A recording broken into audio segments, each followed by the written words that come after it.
कुदरत ने उन मासूम बच्चों की जिंदगी पर ऐसा कहर ढाया था जिसकी किसी ने कल्पना भी नहीं की थी। वैसे तो हर्ष ने एक छोटा सा स्टूल रख लिया था। जब वो उस पर खड़ा हो जाता तभी उसके हाथ किचन में रखे गैस स्टोव तक पहुंचते थे।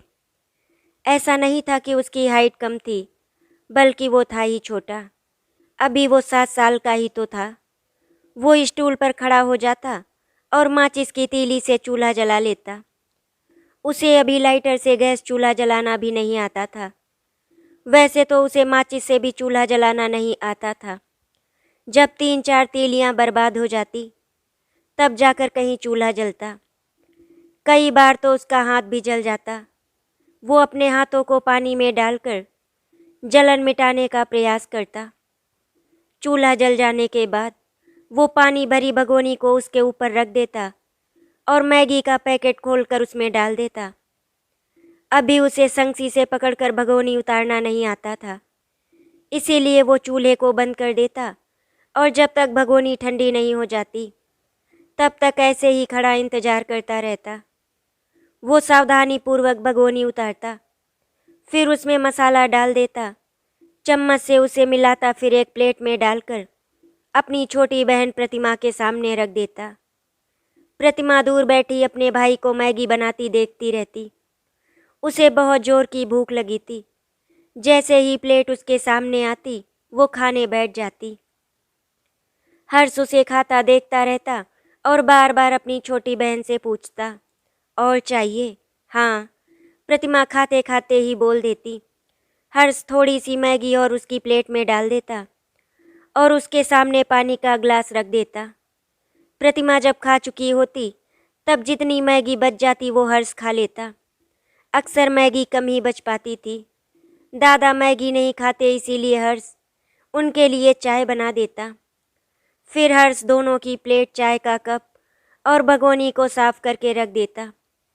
वो प्रतिमा का हाथ पकड़कर बाहर के कमरे में ले आता और दोनों चुपचाप बैठ जाते। इस कमरे में ही दादाजी का पलंग बिछा था जिस पर वे लेटे रहते थे। दादाजी को लकवा मार गया था, इस कारण उनसे चलते नहीं बनता था। हालांकि थरथराहट के साथ वे बोल तो लेते थे, पर उनकी इस भाषा को हर्ष कम ही समझ पाता था। हर्ष ही उनका हाथ पकड़कर उन्हें बाथरूम तक ले जाता और फिर बिस्तर पर छोड़ देता। वे असहाय नज़रों से हर्ष को देखते रहते। उनकी आंखों से बहने वाले आंसू इस बात के गवाह थे कि वे बहुत कष्ट में हैं। इस कमरे में ही हर्ष के माता पिता की फ़ोटो लगी थी जिस पर फूलों का हार डाला था। फ़ोटो देखकर वे मम्मी पापा की यादों में खो जाते। मम्मी, बहुत जोरों की भूख लगी है। हाँ, अभी रोटी सेकती हूँ, तब तक मैगी बना दूँ क्या? रोज़ रोज़ मैगी, मैं तो बोर हो गया हूँ। मम्मी, पराठे बना दो ना। अच्छा चलो ठीक है, मैं पहले तुमको पराठा ही बना देती हूँ, बाद में काम कर लूँगी। ये कहती हुई मम्मी अपना हाथ धोकर किचन में चली जाती। कुछ ही देर में वे प्लेट में पराठा, अचार और शक्कर रख ले आती। शक्कर कम खाया करो, चुनचुना काटते हैं, वे हंसती हुई कह देती। पर मुझे बगैर शक्कर के पराठा खाना अच्छा नहीं लगता मम्मी। अचार तो है, उससे खाओ। अचार तेल वाला और फिर कितनी मिर्ची भी तो है उसमें। हर्ष नाक सिकोड़ लेता। अच्छा बाबा, तुमको जो पसंद है वो खाओ। ये कहती हुई वो प्रतिमा को गोद में उठा लेती। तुम क्या खाओगी? मम्मी, मुझे दूध चाहिए, चॉकलेट वाला। प्रतिमा, तुम सिर्फ दूध ही पीती हो, एक आध पराठा भी खा लिया करो। मम्मी, आपकी मैगी और आपका पराठा मुझे तो बहुत बुरा लगता है। ये तो भैया के लिए ही रहने दो, मुझे तो दूध दो, चॉकलेट वाला। ये कहकर वो मम्मी के गले से जोर से चिपक जाती। मम्मी उसे गले से लगाए ही दूध गर्म करती, फिर उसमें बॉर्नवीटा मिलाती और प्रतिमा को अपनी गोद में बैठाकर उसे प्यार से पिलाती। हर्ष और प्रतिमा बाहर के कमरे में बैठकर एकटक अपनी मम्मी और पापा की फ़ोटो को देखते रहते। उनकी आंखों से आंसू बहते रहते। हर्ष, चलो बाजार चलते हैं, तुम्हें जूता लेना है ना? अरे अभी तो मैं होमवर्क कर रहा हूँ, आकर कर लेना। अच्छा चलो पापा, आइसक्रीम भी खिलाना। मम्मी तक आवाज़ पहुँच चुकी थी। खबरदार जो आइसक्रीम खाई, सर्दी हो जाती है, नाक बहने लगती है। मम्मी की जोर से आवाज़ अंदर से ही आती, अरे एक आध आइसक्रीम खा लेने से सर्दी नहीं होती। पापा बचाओ करते, रहने दो, तुम्हें क्या, परेशान तो मुझे ही होना पड़ता है। पापा समझ जाते कि अब मम्मी से बहस करना खतरे से खाली नहीं है। वे चुप हो जाते पर हाथों के इशारों से हर्ष को समझा देते कि वे बाजार में आइसक्रीम खाएंगे ही, प्रतिमा को भी ले लेंगे। कहते हुए पापा प्रतिमा को गोद में उठा लेते। बाजार से जब लौटते तो एक आइसक्रीम मम्मी के लिए लेकर आना नहीं भूलते। देख लेना हर्ष, मम्मी बेलन लेकर मारने दौड़ेगी। पर पापा, हम सभी ने आइसक्रीम खा ली है, मम्मी ही अकेली नहीं खा पाई है, उनके लिए तो ले जाना ही पड़ेगा ना। रख लो बेटा, मैं भी उसके साथ बेईमानी नहीं कर सकता। मम्मी को आइसक्रीम प्रतिमा के हाथों से दिलाई जाती। मम्मी कुछ नहीं बोलती, आइसक्रीम को फ्रिज में रख देती।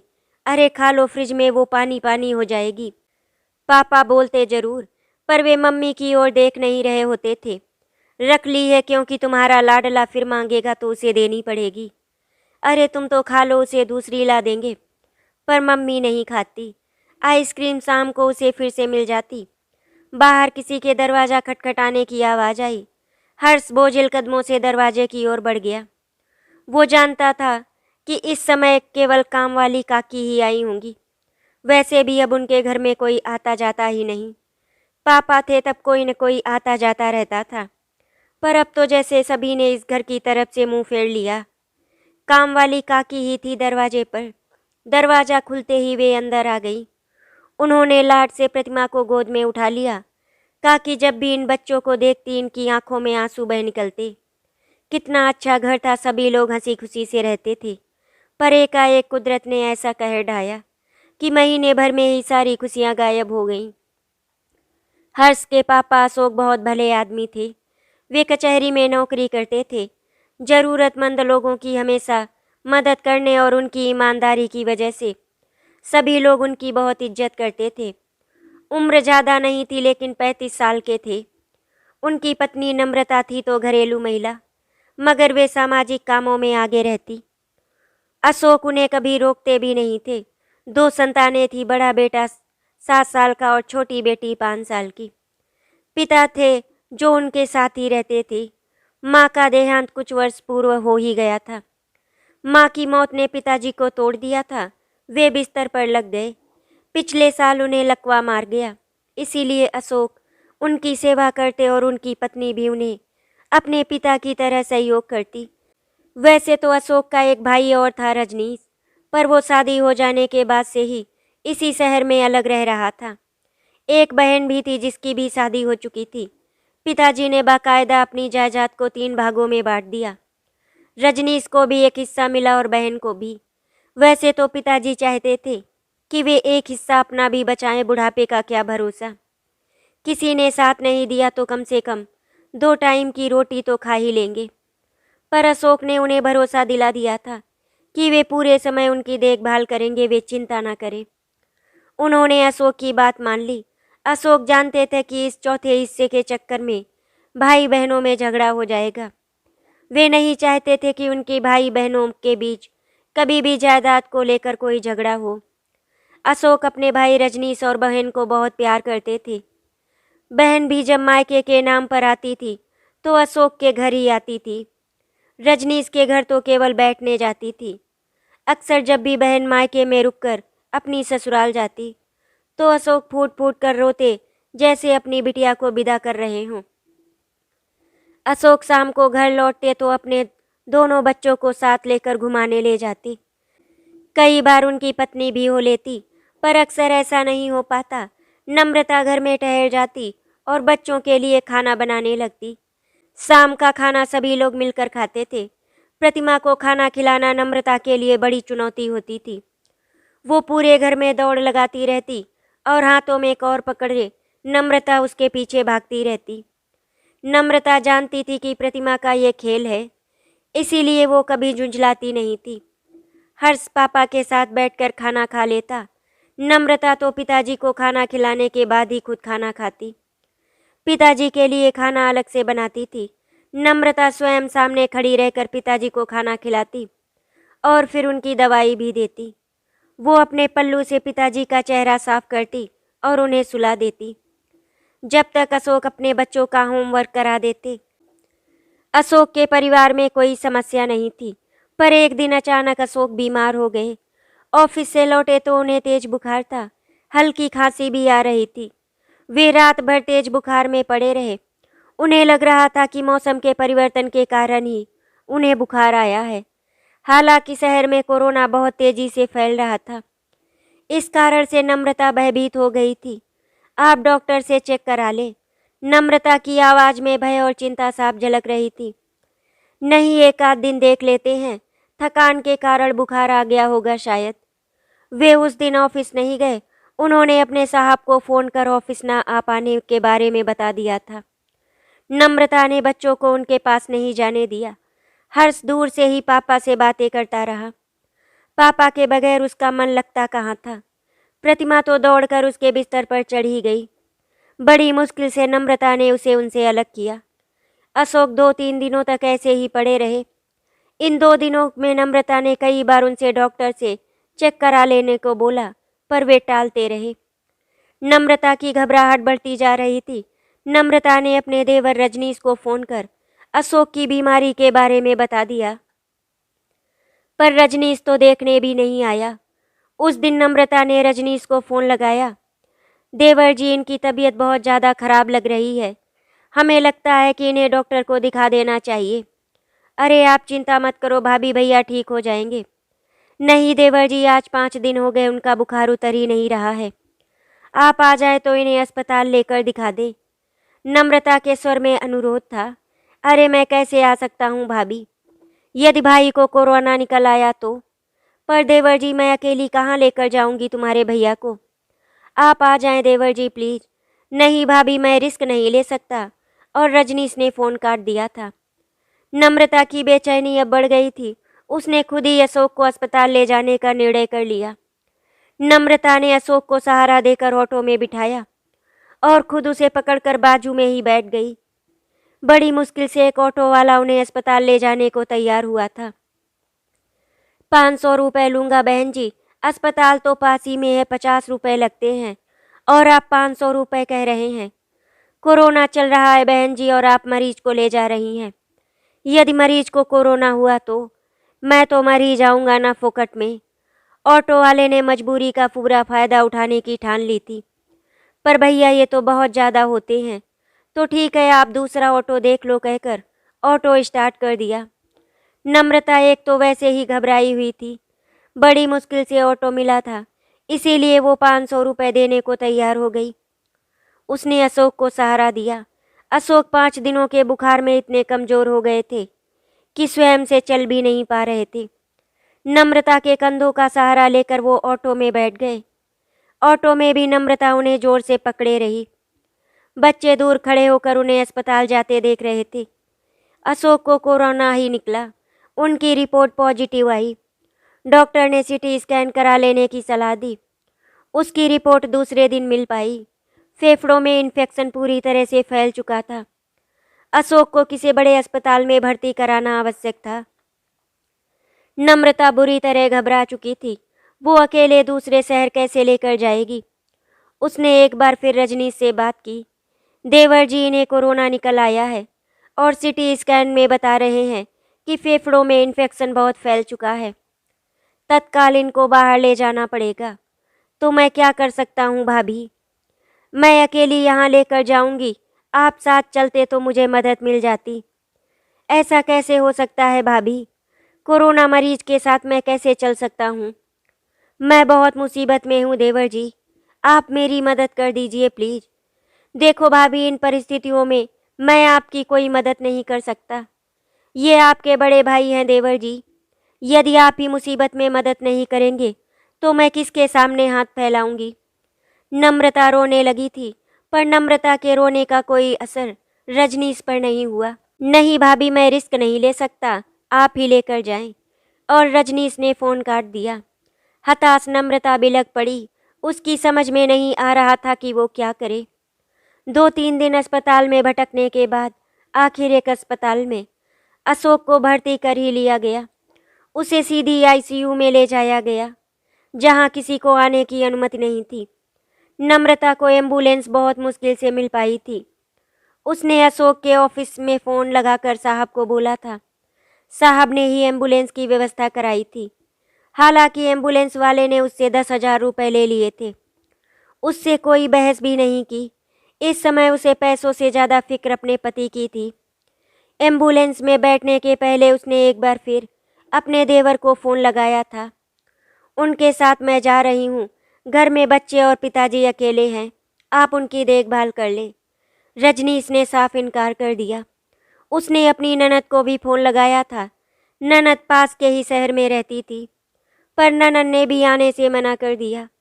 नम्रता अपने साथ बच्चों को लेकर नहीं जा सकती थी, और उन्हें भी ले जाती तो पिताजी, उनकी देखभाल के लिए भी तो कोई चाहिए।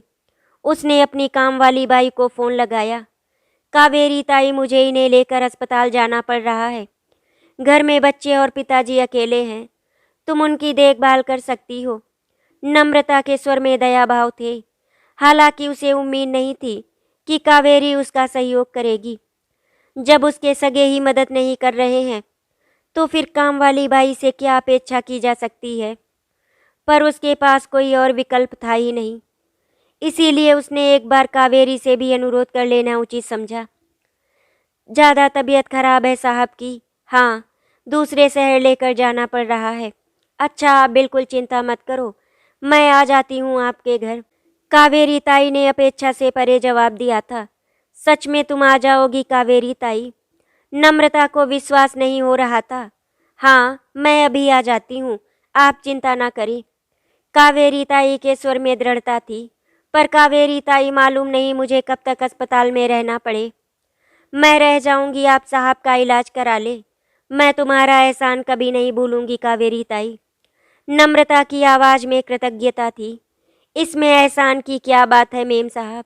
हम लोग एक दूसरे की मदद नहीं करेंगे तो हम इंसान कहलाने लायक भी तो नहीं होंगे। कावेरी ताई के स्वर में अपनत्व झलक रहा था। नम्रता के निकलने के पहले ही कावेरी ताई आ गई थी। कावेरी ताई के आ जाने से उसकी एक तो चिंता दूर हो गई थी। अशोक को भर्ती हुए 2 दिन ही हुए थे कि नम्रता को भी भर्ती होना पड़ा था। अशोक को भर्ती करा लेने के बाद उसे तो आईसीयू में जाने नहीं दिया जा रहा था, तो वो अस्पताल के परिसर में ही बैठी रहती थी। उस दिन उसे वहाँ तेज बुखार से तड़पता देखकर नर्स ने अस्पताल में भर्ती करा दिया था। पहले तो उसे जनरल वार्ड में रखा गया, पर जब उसकी तबीयत और बिगड़ी तो उसे भी आईसीयू में ही ले जाया गया। पति पत्नी दोनों के पलंग आमने सामने थे। अशोक ने जैसे ही नम्रता को आईसीयू वार्ड में देखा तो उसका चेहरा पीला पड़ गया। उसकी आंखों से आंसू बह निकले। नम्रता बेहोशी की हालत में थी, इसीलिए वो अपने पति को नहीं देख पाई। अशोक बहुत देर तक आंसू बहाते रहे। वे अपनी पत्नी की इस हालत का जिम्मेदार खुद को ही मान रहे थे। नम्रता की बेहोशी दूसरे दिन दूर हो पाई। उसने अपने चेहरे पर मास्क लगा पाया, जिससे ऑक्सीजन उसके अंदर जा रही थी। घड़ी की टिक टिक करने जैसी आवाज़ चारों ओर गूंज रही थी। उसके हाथ में बोतल लगी हुई थी। वो बहुत देर तक हक्का बक्का सी सब देखती रही। उसे समझ में आ गया था कि वो भी आईसीयू वार्ड में भर्ती है। ऐसा समझ में आते ही उसकी निगाहें अपने पति को ढूंढने लगी। सामने के बेड पर पति को देखते ही वो बिलख पड़ी। अशोक भी पत्नी को यूं ही एकटक देख रहे थे। उनका मन हो रहा था कि वे पलंग से उठ खड़े हों और पत्नी के पास जाकर उसे ढांढस बंधाए, पर वे हिल भी नहीं पा रहे थे। पति पत्नी दोनों आमने सामने के बेड पर लेटे एक दूसरे को देख रहे थे। दोनों की आंखों से अविरल आंसू बह रहे थे। नम्रता की सांसें पहले थमी थी। पति को देखते हुए उसने अंतिम सांस ली। नर्स ने बताया था कि सामने वाले बेड वाली महिला की मृत्यु अभी अभी हुई है।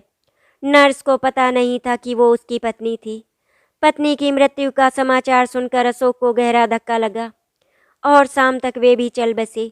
दोनों की डेड बॉडी शवगृह में रख दी गई थी। नम्रता के फ़ोन से मिले नंबर पर अस्पताल के स्टाफ ने फ़ोन कर दोनों की मृत्यु की सूचना दी। नम्रता के मोबाइल में सबसे पहले ऊपर रजनीश का ही नंबर था। इस कारण रजनीश को फ़ोन लगाया गया, पर उसने फ़ोन नहीं उठाया। दूसरा नंबर कावेरी ताई का था, जिस पर घंटी गई तो फ़ोन तुरंत रिसीव हो गया। कावेरी ताई नम्रता के मोबाइल नंबर को जानती थी।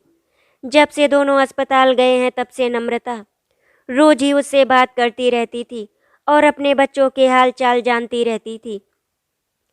इस बार कावेरी ताई ने जो सुना उससे वो दहल गई। उसकी समझ में नहीं आ रहा था कि वो क्या करे, बच्चों को और पिताजी को इसकी सूचना दे या नहीं। बच्चे वैसे भी जब से मम्मी पापा गए हैं तब से ही उदास बैठे हैं। वे तो अभी मृत्यु का मतलब भी नहीं जानते। उसने खामोशी से दोनों की मृत्यु का समाचार सुना। उसकी आंखों से आंसू बह निकले। हर्ष जब भी मम्मी का फोन कामवाली काकी के पास आता देखता तो मम्मी उससे बात करेंगी ये सोचकर कावेरी ताई के पास आ जाता था। नम्रता कावेरी ताई से सारा हाल जान लेने के बाद हर्ष से बात करती और हिदायत भी देती थी कि कावेरी ताई को परेशान ना करे। आज भी जब फोन की घंटी बजी तो हर्ष कावेरी ताई के पास आकर बैठ गया था, इस उम्मीद में कि उसकी मम्मी उससे भी जरूर बात करेंगी। पर आज कावेरी ताई ने ही बात की थी, केवल फोन सुना था और फिर बंद कर दिया था। मेरी बात कराओ ना मम्मी से। हर्ष ने जैसे ही कावेरी ताई को फोन बंद करते देखा तो हड़बड़ा गया। प्लीज काकी, मुझे मम्मी से बात करनी है।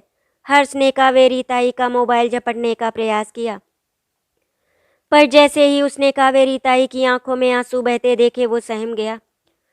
कावेरी ताई ने किसी को कुछ नहीं बताया। उसने 2-3 बार रजनीश को फोन लगाया, तब जाकर रजनीश से बात हुई। मैं काम वाली बाई बोल रही हूँ। आपके भाई अशोक और भाभी नम्रता का कोरोना के चलते निधन हो गया है। अभी अस्पताल से फोन आया था तो मैं क्या करूँ। रजनीश ने 2 टूक जवाब दे दिया। साहब जी, यहाँ तो केवल बच्चे ही हैं और पिताजी की तबीयत तो वैसे भी ठीक नहीं है, इसीलिए मैंने उन्हें कुछ बताया नहीं है। हाँ तो बता दो। रजनीश के स्वर में अभी भी कठोरता ही थी। आप कैसी बातें कर रहे हैं साहब जी। मैं अकेली बच्चों को संभालूंगी कि पिताजी को। आप आ जाए तो फिर हम बता देंगे। मैं नहीं आ रहा, तुमको जो अच्छा लगे वो कर लो। रजनीश ने फोन काट दिया। कावेरी ताई की समझ में नहीं आ रहा था कि अब वो क्या करे। उसके पास अशोक की बहन का फ़ोन नंबर भी था। उसने उनसे भी बात कर लेना बेहतर समझा। दीदी, अशोक साहब और नम्रता जी का निधन हो गया है अस्पताल में। तुम कौन बोल रही हो? मैं काम वाली बाई हूँ, बच्चों की देखभाल के लिए यहीं रुकी हूँ। ओह अच्छा, कहाँ मौत हुई है उनकी? घर में कि अस्पताल में? अस्पताल में हुई है, वहीं से अभी फ़ोन आया था। अच्छा, सुनकर बहुत दुख हुआ। उसके स्वर में दुख झलका भी। मैडम जी, अभी मैंने यहाँ किसी को बताया नहीं है। आप आ जाएं तो बता देंगे। मैं कैसे आ सकती हूँ, मैं नहीं आ पा रही। कोरोना चल रहा है, फिर मैं क्या करूँ। कावेरी ताई के स्वर में निराशा झलक रही थी।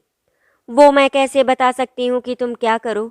मैडम जी, अभी तो साहब की डेड बॉडी भी अस्पताल में ही है। कोरोना मरीजों की डेड बॉडी परिवार को देते कहाँ हैं। पर वे तो कह रहे थे कि अंतिम संस्कार कर लो आकर। कहने दो, हम नहीं जाएंगे तो वो लोग खुद ही अंतिम संस्कार कर देंगे। वैसे तुमने रजनीश भैया से बात की थी क्या? हाँ की थी, उन्होंने भी मना कर दिया है। तो फिर रहने दो, जैसी कुदरत की मर्जी। पर मैडम जी के भाई भी हैं और आप बहन भी हैं। आप लोगों का आकर अंतिम क्रियाकर्म करना चाहिए। कावेरी ताई की झुंझलाहट बढ़ती जा रही थी। अब तुम मुझे मत सिखाओ कि हमें क्या करना चाहिए। और बहन ने फ़ोन काट दिया था। कावेरी ताई बहुत देर तक मोबाइल पकड़े हेलो हेलो करती रही। कावेरी ताई ने पिताजी को सारा घटनाक्रम बता दिया था और वो करती भी क्या। उसके पास कोई विकल्प नहीं रह गया था। पिताजी ने सुना तो वे दहाड़ मारकर रोने लगे।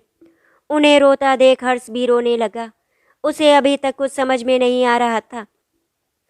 वो बहुत देर से कावेरी ताई के कंधों से चिपका सारी बातें तो सुन रहा था, पर कुछ समझ नहीं पा रहा था। प्रतिमा दूर खेल रही थी। उसने जब रोने की आवाज़ सुनी तो वो भी दौड़कर कावेरी ताई की गोद में आकर बैठ गई। अस्पताल से फिर फ़ोन आया। कावेरी ताई ने सारी परिस्थितियां उन्हें बता दी। साहब जी, हमारे घर में कोई नहीं है जो उनके अंतिम संस्कार कर सके, पर अस्पताल को पैसे भी लेने थे। तुम कौन बोल रही हो? मैं तो काम वाली बाई बोल रही हूँ। घर में और कोई नहीं है, 2 छोटे छोटे बच्चे हैं बस। देखो, हम बगैर अपना पैसा लिए डेड बॉडी तो देंगे नहीं और ना ही उसका क्रियाकर्म करेंगे। वो ऐसे ही रखी रहेंगी। अब वो आप जाने, आप डेड बॉडी से ही पैसा वसूल ले कहकर कावेरी ने फ़ोन काट दिया। दोबारा फ़ोन की घंटी बजी पर कावेरी ताई ने फ़ोन नहीं उठाया। कावेरी ताई को समझ में नहीं आ रहा था कि वो बच्चों को और पिताजी को कैसे संभाले। अस्पताल से फिर फ़ोन आया। अब की बार उन्होंने दूसरे नंबर से फ़ोन किया। कावेरी ताई को लगा कि हो सकता है कि साहब जी ने किया हो, किसी रिश्तेदार का फ़ोन हो, इसीलिए उठा लिया। देखो, आपको अस्पताल के पैसे तो देने ही होंगे, नहीं दे सकते साहब जी, और मेम साहब दोनों का देहांत हो चुका है तो पैसे कौन देगा? उनके परिवार में कोई और नहीं है क्या? उनसे बात कराओ। कोई नहीं है, जो है वो भी मर गए, सब समझ लो। कावेरी ताई की आवाज़ में तल्खी थी। देखो, वो हम नहीं जानते, आप लोग आ जाएं और हमारा हिसाब चुकता कर दें। मैंने बताया ना कि मैं तो यहाँ काम करने वाली बाई हूँ, घर में कोई नहीं है, हमें इससे कोई मतलब नहीं है। आप पैसे दो और डेड बॉडी उठाओ यहाँ से। कावेरी बाई कुछ नहीं बोली। उन्हें समझ में नहीं आ रहा था कि वो क्या जवाब दें।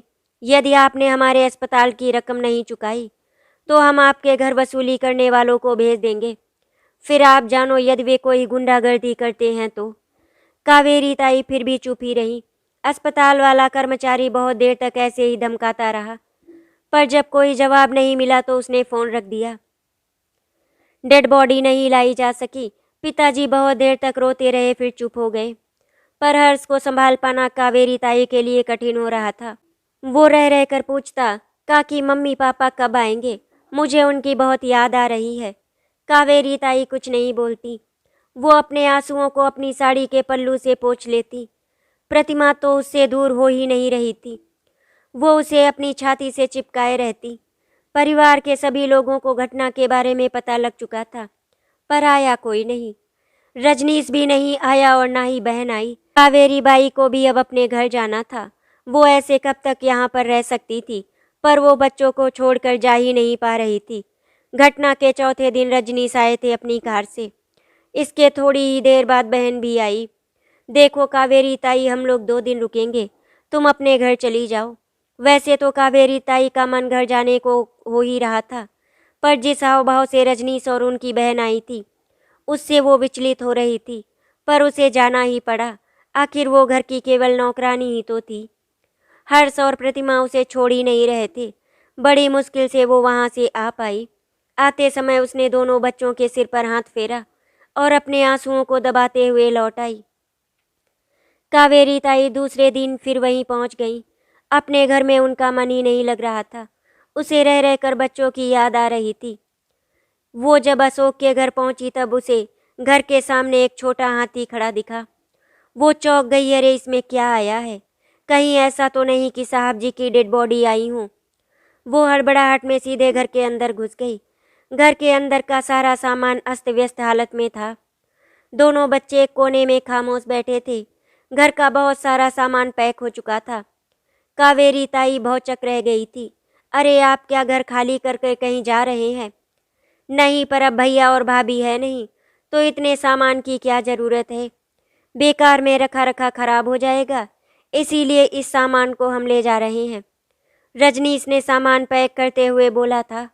उसने कावेरी ताई के चेहरे पर आ रहे भावों को देखा तक नहीं। कावेरी ताई का चेहरा पीला पड़ चुका था। वो समझ गई थी कि ये लोग अब साहब जी के घर को भी लूट रहे हैं। पर साहब जी बच्चे और पिताजी तो हैं ही ना, उन्हें तो सामान की आवश्यकता पड़ेगी ना। उन्हें जितने सामान की आवश्यकता है उतना छोड़ दिया है। अब की बार बहन ने उत्तर दिया था। कावेरी ताई कुछ नहीं बोली। वो अपनी हैसियत जानती थी। दोनों बच्चे पिताजी और कावेरी ताई खामोशी के साथ अपने ही घर को लूटते हुए देखते रहे। सामान ले जाने वाले वाहन के चले जाने के बाद दोनों ही अपनी अपनी कार में बैठकर निकल गए। जाते समय उन्होंने ना तो बच्चों से कोई बात की और ना ही पिताजी से। उनके जाने के बाद कावेरी ताई ने घर के शेष बचे सामान को व्यवस्थित किया और झाड़ू लगाई। अब पूरा घर खाली हो चुका था।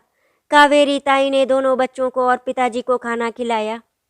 उसे भी अपने घर लौटना था, इसीलिए उसने हर्ष को कुछ ज़रूरी बातें बता दी थी।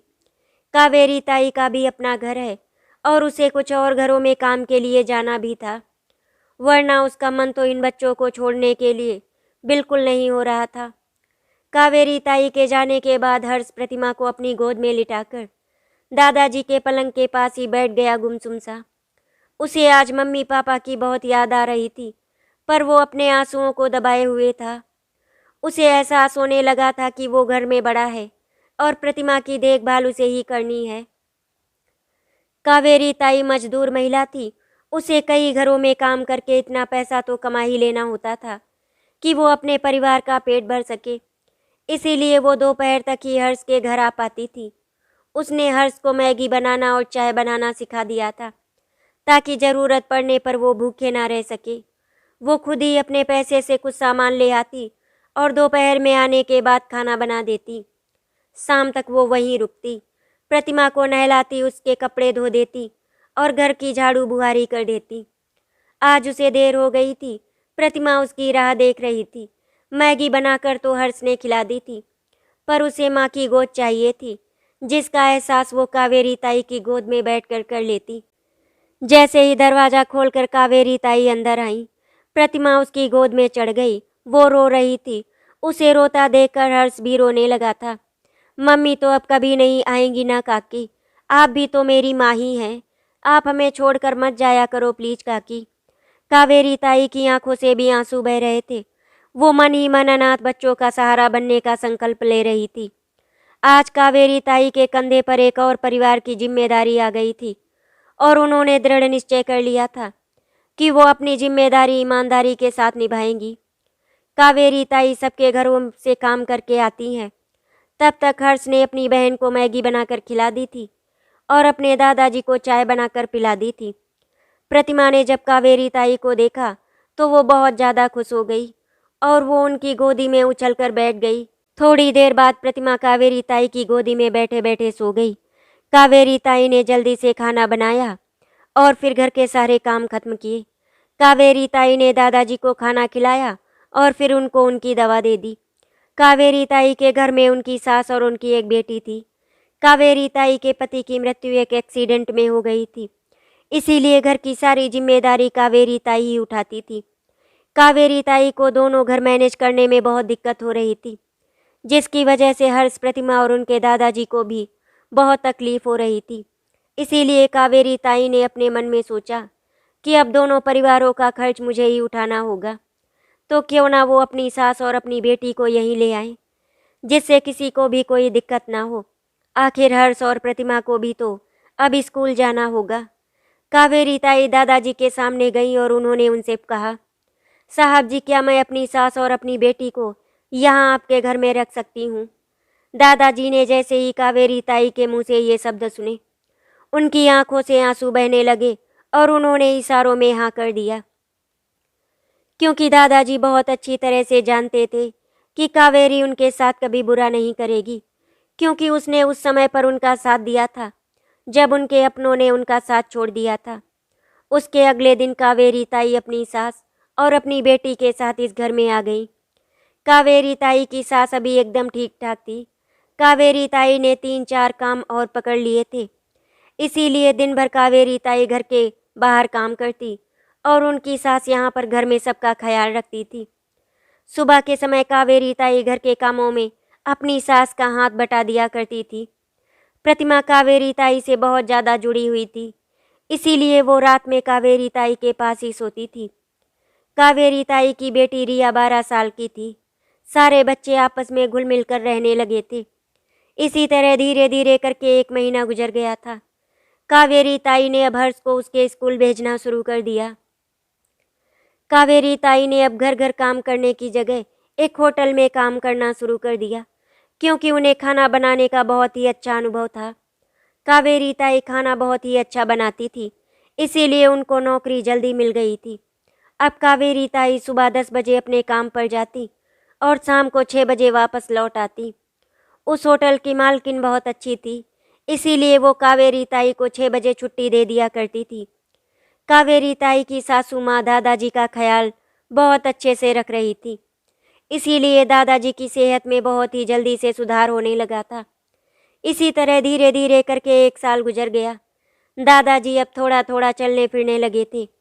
एक दिन दादाजी का मन हुआ कि वो घर से बाहर निकल कर जाएं। शाम को जब कावेरी ताई वापस आई तो दादाजी ने उनसे कहा, कावेरी बेटा, मुझे थोड़ी देर के लिए बाहर ले चलो। 2 साल हो गए मैंने घर के बाहर कदम भी नहीं रखा।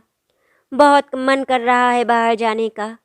ठीक है साहब जी, बच्चों को भी बुला लेती हूँ, उन्हें भी थोड़ा सा पार्क घुमा दूंगी। वो भी घर के बाहर कहाँ जाते हैं, कम से कम इसी बहाने वो भी घूम लेंगे। कावेरी, तुम मेरी एक बात मानोगी? कहिए साहब जी, क्या बात है? तुम मुझे साहब जी मत कहा करो, तुम मुझे अंकल बुला सकती हो। 1 साल हो गया है, मेरा छोटा बेटा रजनीश मुझे देखने तक नहीं आया और ना ही मेरी बेटी को मेरी याद आई। तुमने एक बेटी बनकर मेरे इस घर को संभाला, मेरे बच्चों का ध्यान रखा। तुम्हारा ये एहसान मैं जिंदगी भर नहीं भूल सकता। अंकल जी कैसी बातें कर रहे हैं? एक तरफ आप मुझे बेटी बोलते हैं और दूसरी तरफ एहसान की बात करते हैं। मैंने आप पर कोई एहसान नहीं किया, आपने भी तो मुझे अपने घर में रहने की इजाज़त दी है। कावेरी ताई सबको बुला लेती हैं और फिर सभी लोग बाहर पार्क में घूमने जाते हैं। बच्चे वहाँ मौज मस्ती करते हैं और कावेरी ताई की सासू माँ वहाँ पर अपनी हमउम्र औरतों से बैठकर बातें करने लगती हैं। कावेरी ताई ने देखा कि उनकी सासू माँ के चेहरे पर मुस्कान आ गई थी। कावेरी ताई समझ गई थी कि उनको पार्क में आना अच्छा लगा, इसीलिए वो खुश हैं। और दादाजी के भी वहाँ कुछ दोस्त बन गए थे, वो उनसे बातें कर रहे थे। इस तरह सभी घूम फिर कर मौज मस्ती करके घर वापस आ गए थे। धीरे धीरे करके सब कुछ बहुत अच्छा हो रहा था। कावेरी ताई ने प्रतिमा का भी स्कूल में एडमिशन करवा दिया था। अब तीनों बच्चे एक ही स्कूल में पढ़ने के लिए जाते थे। दादाजी और कावेरी ताई की सासू माँ अब कावेरी ताई के आने के बाद शाम को रोज पार्क में टहलने चले जाया करते थे। कहते हैं जब सब कुछ अच्छा चल रहा होता है तो हमारे आसपास के लोगों को बिल्कुल भी अच्छा नहीं लगता। वहाँ पर आसपास के लोग कावेरी ताई को चालबाज औरत कहने लगे थे, लेकिन कावेरी ताई किसी की भी बातों पर ध्यान नहीं देती। दादाजी अब धीरे धीरे करके पूरी तरह से ठीक हो गए थे।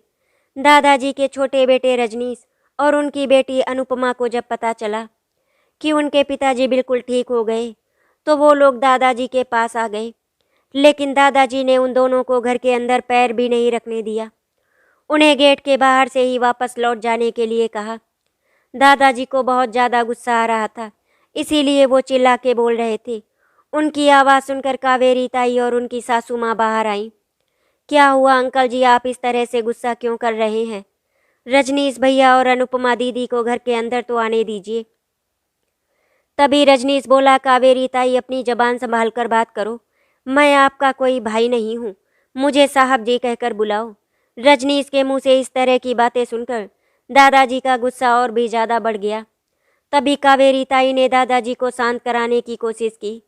अंकल जी आप चुप हो जाइए, गुस्सा मत कीजिए। मुझे रजनीश भैया को साहब बोलने में कोई दिक्कत नहीं है, आखिर मैं हूँ तो इस घर की नौकरानी ही, तो मैं भैया को साहब ही बोलूँगी। आप बिल्कुल भी परेशान मत हो। तभी पीछे से अनुपमा की आवाज़ आई, वाह कावेरी ताई, आपने तो मेरे पूरे घर पर कब्जा कर लिया है।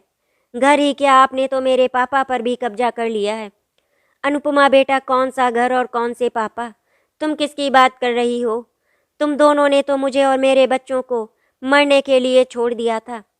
यहाँ तक कि हमारे घर में जो थोड़ा बहुत सामान था तुम दोनों वो भी उठा कर ले गए। तुम दोनों ने जो हमारे साथ किया है उसको मैं मरते दम तक नहीं भूल सकता। तभी रजनीश की फिर से आवाज़ सुनाई दी, पिताजी आप ये बिल्कुल भी अच्छा नहीं कर रहे हैं। एक नौकरानी की वजह से आप हमसे लड़ रहे हैं। रजनीश, तुम्हें एक बार समझ में नहीं आता क्या? कितनी बार तुम्हें समझाऊं कि कावेरी नौकरानी नहीं है, वो इस घर की बेटी है, मैंने उसे बेटी माना है। पापा, एक नौकरानी को बेटी मान लेने से वो बेटी नहीं बन जाएगी, वो हमेशा नौकरानी ही रहेगी। अपने लिए इस तरह के शब्द सुनकर कावेरी ताई की आंखों में आंसू आ गए थे। तभी कावेरी ताई की सासू माँ ने उनसे कहा, कावेरी तुम घर के अंदर चलो, इन लोगों को आपस में बात कर लेने दो, तुम बीच में मत बोलो। तीनों बच्चे अंदर रूम में अकेले हैं, तुम उनके पास चलो। कावेरी ताई वहाँ से बच्चों के पास चली जाती हैं। तभी हर्ष ने कावेरी ताई से पूछा, क्या हुआ काकी, बाहर कोई आया है क्या? दादू इतना गुस्सा क्यों कर रहे हैं? हर्ष बेटा, तुम्हारे चाचू और बुआ आए हैं, चाचू और बुआ का नाम सुनते ही हर्ष के चेहरे पर मायूसी आ गई और उसने कावेरी ताई से कहा, काकी, वो लोग अब यहाँ पर क्या करने आए हैं? उन्हें किसने बुलाया है? बेटा, उनको किसी ने बुलाया नहीं है। वो तुम्हारे दादाजी से मिलने आए हैं। मिलकर चले जाएंगे। जाओ, तुम भी मिल लो जाकर उनसे। लेकिन हर्ष ने मना कर दिया। तभी कावेरी ताई की बेटी ने कहा, मम्मी, हमें भूख लगी है, खाना दे दो। कावेरी ताई किचन में बच्चों के लिए खाना निकालने चली गई। उनको बाहर की आवाज़ सुनाई दे रही थी। काफ़ी देर तक दादाजी की अनुपमा और रजनीश से बहस होती रही। फिर दादाजी ने रजनीश से कहा, तुम लोग पहले ये बताओ कि तुम लोग यहाँ पर क्या करने आए हो? वैसे एक बात बताओ, तुम लोग मुझसे मिलने तो नहीं आए हो? ज़रूर तुम लोगों के दिमाग में कुछ चल रहा होगा, इसीलिए तुम दोनों आज यहाँ मुझसे मिलने आए हो। तो तुम लोग इधर उधर की बातें करना छोड़ दो और सीधे मुद्दे की बात करो कि तुम लोग आखिर चाहते क्या हो। ठीक है पापा जी, हम लोग सीधे मुद्दे पर आते हैं। आपने शहर का घर और प्लाट का बंटवारा तो कर दिया, लेकिन गांव में जो 15 बीघे ज़मीन है, आपने उसका बंटवारा तो अभी तक नहीं किया। हम दोनों चाहते हैं कि आप उस ज़मीन को हम दोनों के नाम कर दी। हम उसे बेचकर यहाँ शहर में अपना कुछ बिजनेस शुरू करना चाहते हैं, इसीलिए हम दोनों आपके पास आए हैं। वाह बेटा वाह, क्या बात कही है तुम लोगों ने। तो तुम लोग यहाँ ज़मीन के बंटवारे के लिए आए हो? वैसे मैं तुमसे कुछ और उम्मीद भी नहीं कर सकता। मुझे बहुत अच्छी तरह से पता है कि तुम लोग ज़मीन और जायदाद के बहुत ही ज़्यादा लालची हो। तुम लोगों का लालच तो इतना बढ़ा था कि तुम दोनों ने अपने मरे हुए भाई का सामान भी इस घर से उठा लिया। तुम्हारी जैसी औलाद किसी भी माँ बाप को ना मिली। औलाद के नाम पर तुम दोनों कलंक हो, कलंक। पापा, आपका भाषण बहुत ज़्यादा हो गया। अब आप जल्दी से कागज़ तैयार करवा ले और वो ज़मीन हमारे नाम कर दीजिए, या फिर आप ही उसे बेचकर पैसे हमें दे दीजिए। ठीक है, तुम दोनों अभी यहाँ से जाओ। मैं तुम लोगों को सोच कर बता दूंगा कि क्या करना है क्या नहीं। अभी के लिए फ़िलहाल इतना ही। अब आप हमारे घर से जा सकते हैं। वो दोनों वहाँ से चले गए। दादाजी मन ही मन में सोच रहे थे कि आजकल के बच्चे कितने ज़्यादा लालची हो गए हैं। उन्हें अपने माँ बाप से कोई मतलब नहीं, लेकिन उनकी ज़मीन जायदाद से बहुत ही मतलब है। दादाजी ने मन ही मन में सोच लिया था कि उन्हें क्या करना है। एक दिन दादाजी ने कावेरी ताई से कहा, कावेरी, कल मुझे सुबह गांव के लिए निकलना है, इसीलिए मुझे थोड़ा सा खाना बना देना। मैं रास्ते में वही खा लूँगा, बाहर का खाना नहीं खाऊंगा। जी अंकल जी, आप बिल्कुल भी परेशान मत हो, मैं आपके लिए खाना बना दूंगी। दादाजी अगले दिन खाना लेकर गांव के लिए निकल गए। दादाजी बस में बैठे बैठे सोच रहे थे, अगर कावेरी ना होती तो हम सबका क्या होता। उन्होंने बस में बैठे बैठे एक निर्णय ले लिया था कि उन्हें ज़मीन बेचकर क्या करना है। दादाजी गांव पहुंच गए थे और उन्होंने एक ब्रोकर से बात कर ली थी और अपनी ज़मीन का सौदा पक्का कर लिया था। दादाजी ने 5 बीघा ज़मीन बेच दी और 5 बीघा ज़मीन अपने दोनों बच्चों के नाम कर दी थी, और जो बची हुई 5 बीघा ज़मीन थी उसको उन्होंने कावेरी ताई के नाम कर दिया। दादाजी अपने गांव की ज़मीन का बंटवारा करके वापस शहर आ गए थे। उन्होंने कावेरी ताई को नहीं बताया था कि 5 बीघा ज़मीन उन्होंने कावेरी ताई के नाम कर दी है। जैसे ही रजनीश और अनुपमा को इस बात का पता चला कि उनके पापा ने ज़मीन को बेच दिया, तो वो पैसे लेने के लिए अगले ही दिन घर पर आ गए। लेकिन दादाजी ने उनको पैसे देने से साफ साफ इनकार कर दिया। दादाजी ने उनसे कहा, ये ज़मीन मैंने अपने काम के लिए बेची है। मैं इस रुपए से अपने लिए एक ढाबा खोलूँगा, जिससे हर्ष और प्रतिमा को पढ़ाने लिखाने में कोई तकलीफ का सामना ना करना पड़े। दादाजी की बातें सुनकर रजनीश और अनुपमा का चेहरा गुस्से से लाल हो गया था और वो वहाँ से पैर पटकते हुए चले गए। वो दोनों अच्छी तरह से समझ गए थे कि अब उन्हें अपने पिता से एक फूटी कौड़ी भी नहीं मिलने वाली है। दादाजी ने ढाबे का प्लान कावेरी ताई को बताया तो कावेरी ताई बहुत खुश हो गई थी। दादाजी ने उस ढाबे का नाम रखा था अपनों का ढाबा। कावेरी ताई और दादाजी मिलकर ढाबे को चला रहे थे और इधर घर में कावेरी ताई की सासू माँ बच्चों को संभाल रही थी। तीनों बच्चे पढ़ाई लिखाई में बहुत ही अच्छे थे।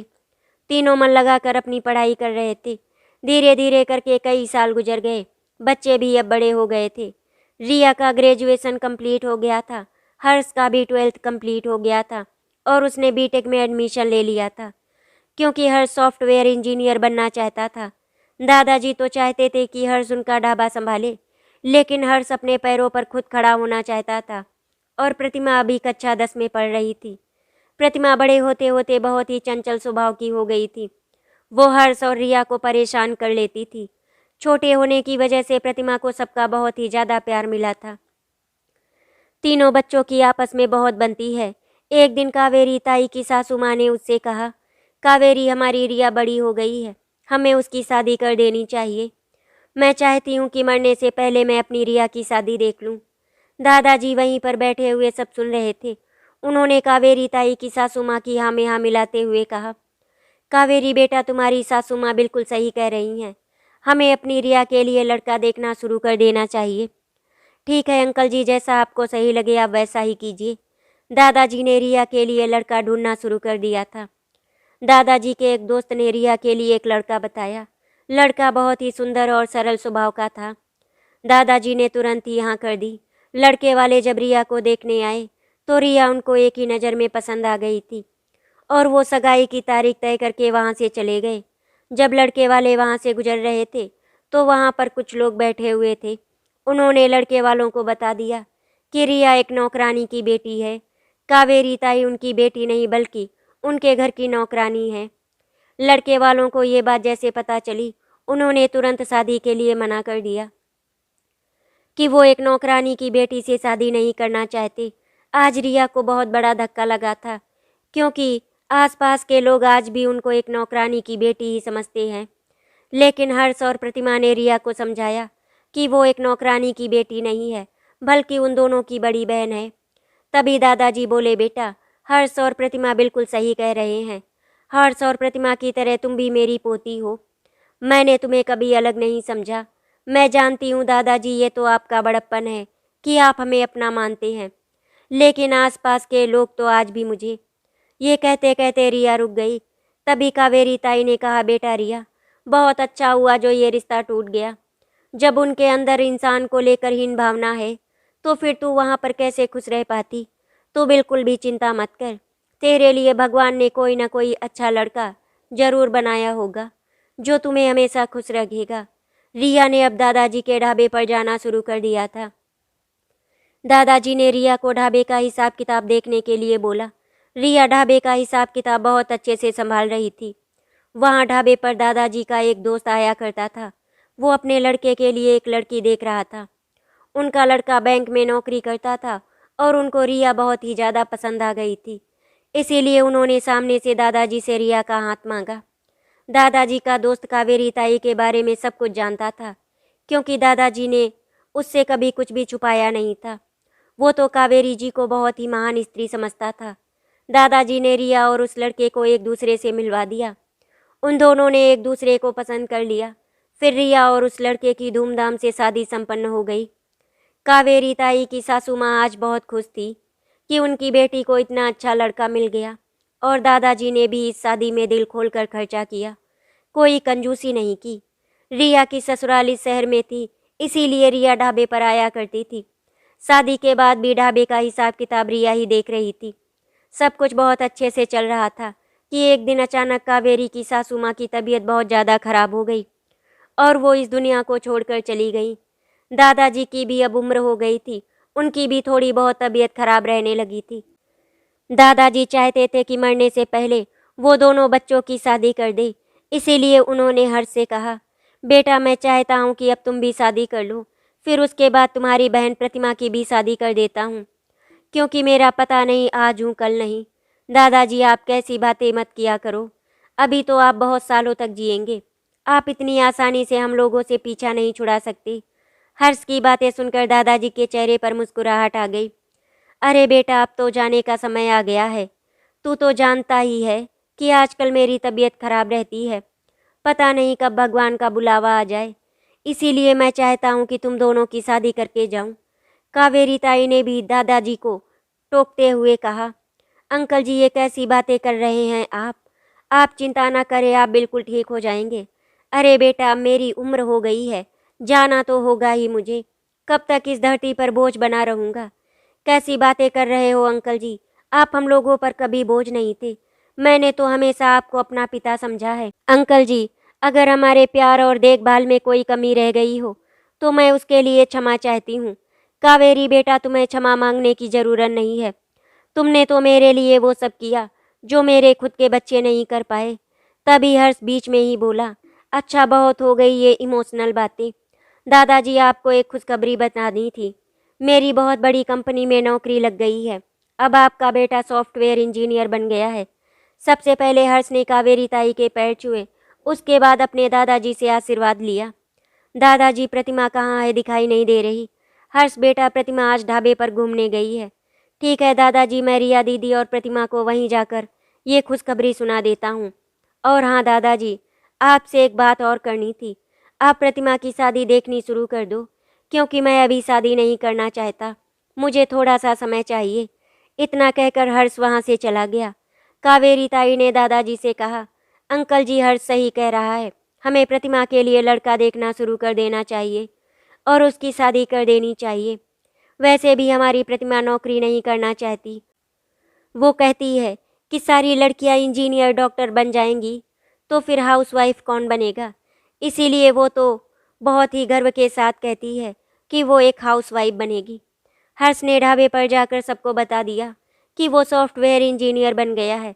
रिया और प्रतिमा ये सुनकर बहुत ही खुश हो जाती हैं और दोनों अपने भाइयों के गले लग जाती हैं और उसे बधाइयाँ देती हैं। तभी रिया के हस्बैंड वहाँ पर आ जाते हैं। उन्होंने भी हर्ष को बधाई दी। साले साहब मुबारक हो, आखिर आपने अपना सपना पूरा कर ही लिया। तभी हर्ष ने कहा, जीजा जी, आज मैं आपको अपना एक सीक्रेट बताता हूँ। मेरे मम्मी पापा चाहते थे कि मैं सॉफ्टवेयर इंजीनियर बनूँ। इंजीनियर बनने का सपना मेरे मम्मी पापा ने देखा था, जिसे मैं हर हाल में पूरा करना चाहता था, और आज मैंने वो कर लिया। मम्मी पापा का नाम सुनते ही प्रतिमा की आंखों में आंसू आ गए और वो फूट फूट कर रोने लगी। हर्ष ने प्रतिमा को गले से लगा लिया और रिया बोली, रोते नहीं है पगली, आज तो तुम्हारे मम्मी पापा बहुत खुश होंगे, क्योंकि उनके बेटे ने उनका सपना पूरा कर दिया। हर्ष की भी आंखों में आंसू छलक आए थे। तभी जीजा जी बोले, अरे भाई बस करो सब लोग, आज तो खुशी का दिन है और तुम लोग रो रहे हो। बहुत हो गया रोना धोना, चलो आज तो हम लोग पार्टी करते हैं। पार्टी करके सभी घर पहुंचते हैं। दादाजी और कावेरी ताई बाहर सोफे पर बैठे हुए थे। दादाजी बोले, वाह क्या बात है, आज चारों साथ साथ। हाँ दादाजी, खुशी का मौका था, इसीलिए हम दोनों ने सोचा कि हम भी घर हो आते हैं। बहुत ही अच्छा किया बच्चों जो तुम लोग आ गए। सब अपने अपने कमरे में आराम करने के लिए चले गए थे, लेकिन जीजाजी बाहर दादाजी के पास सोफे पर बैठ गए। दादाजी, मुझे आपसे बहुत ज़रूरी बात करनी है। बोलो बेटा, क्या बात है? दादाजी, मेरी मौसी का लड़का प्रतिमा को बहुत पसंद करता है। वो प्रतिमा से शादी करना चाहता है। उसका कपड़ों का खुद का शोरूम है, अपने माता पिता का इकलौता बेटा है। दादाजी ये सुनकर बहुत ही खुश हो जाते हैं। उनकी तो जैसे मन मांगी मुराद पूरी हो गई थी। प्रतिमा की भी धूमधाम से शादी संपन्न हो गई और वो अपनी ससुराल चली गई। दादाजी का अब ज़्यादातर समय ढाबे पर अपने दोस्तों के साथ गपशप में बीतता था। वो घर पर अकेले बोर हो जाया करते थे, इसीलिए वो ढाबे पर ही अपने दोस्तों के साथ अपनी पार्टी जमाने लगे। उनके सभी दोस्त उनकी हम उम्र के थे। कावेरी ताई और रिया ने ढाबे को बहुत ही अच्छी तरह से संभाल लिया था।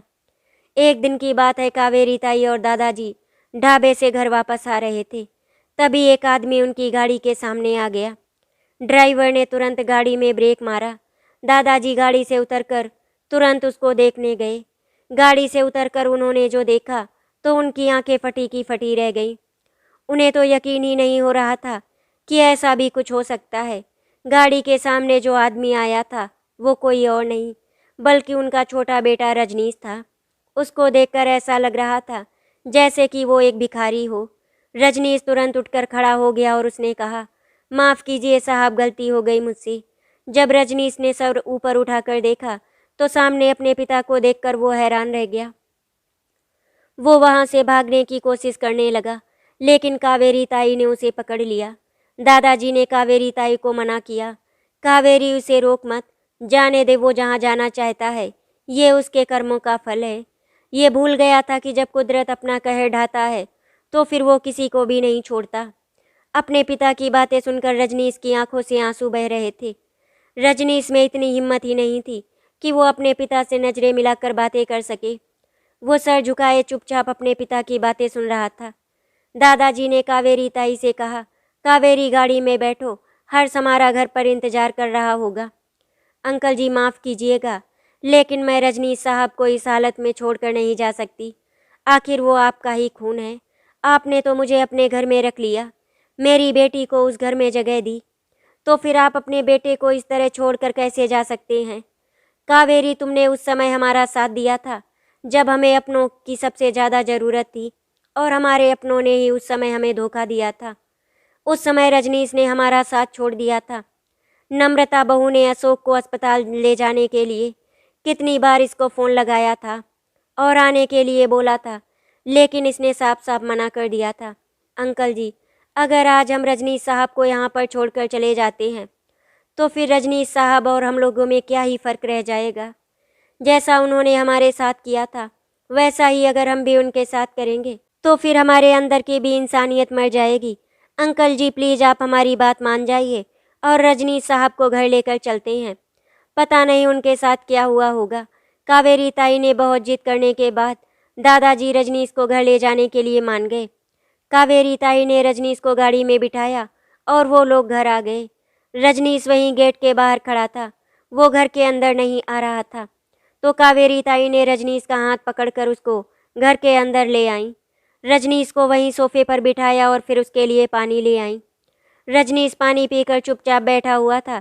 तभी कावेरी ताई ने पूछा, रजनीश साहब आपकी ये हालत कैसे हुई? दादाजी चुपचाप बैठे हुए थे। तभी रजनीश ने बताया कि उनके बेटे बहू ने 1 साल से उन्हें बहुत ज़्यादा परेशान कर रखा था। उन लोगों ने धोखे से सारी प्रॉपर्टी अपने नाम करवा ली और हम लोगों को धक्का देकर घर से बाहर निकाल दिया।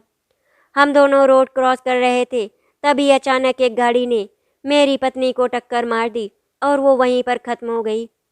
कावेरी ताई, मैं पूरी तरह से बर्बाद हो चुका हूँ। मेरे पास रहने का ठिकाना तक नहीं है। 2 वक्त की रोटी खाना तो बहुत दूर की बात है। अपने बेटे की ऐसी हालत देखकर दादाजी की आंखों में आंसू आ गए, लेकिन उन्हें गुस्सा भी आ रहा था। रजनीश ने दादाजी के पैरों पर गिरकर कहा, पापा हो सके तो मुझे माफ़ कर दीजिए, मुझसे बहुत बड़ी गलती हो गई। मैंने तो कभी सपने में भी नहीं सोचा था कि मेरे बच्चे मेरे साथ ऐसा करेंगे, लेकिन होनी को कौन टाल सकता है। दादाजी ने रजनीश को उठाकर गले से लगा लिया। आखिर उनके अंदर एक पिता का दिल आज भी था जो अपने बेटे की तकलीफ को देख नहीं पा रहा था। उन्होंने रजनीश को माफ़ कर दिया। थोड़ी देर के बाद हर्ष बाहर से आया। वो घर पर रजनीश चाचा को देखकर बहुत ही ज़्यादा चौंक गया था। हर्ष अपने रजनीश चाचा से नफरत तो नहीं करता था, लेकिन हाँ, वो उनसे गुस्सा बहुत था, क्योंकि जब उसके मम्मी पापा ख़त्म हुए थे तो रजनीश चाचा उससे मिलने तक नहीं आए थे। इस बात की वजह से हर्ष बहुत ही ज़्यादा उनसे नाराज़ था। कावेरी ताई ने हर्ष को सारी बात बताई तो हर्ष ने कावेरी ताई से पूछा, काकी आप क्या चाहती हैं कि चाचा को यहाँ पर रख ले? अगर आप हाँ कहेंगे तो फिर मैं कुछ नहीं बोलूँगा, क्योंकि मेरे अंदर आज भी इतनी हिम्मत नहीं है कि मैं आपकी बात को मना कर दूँ।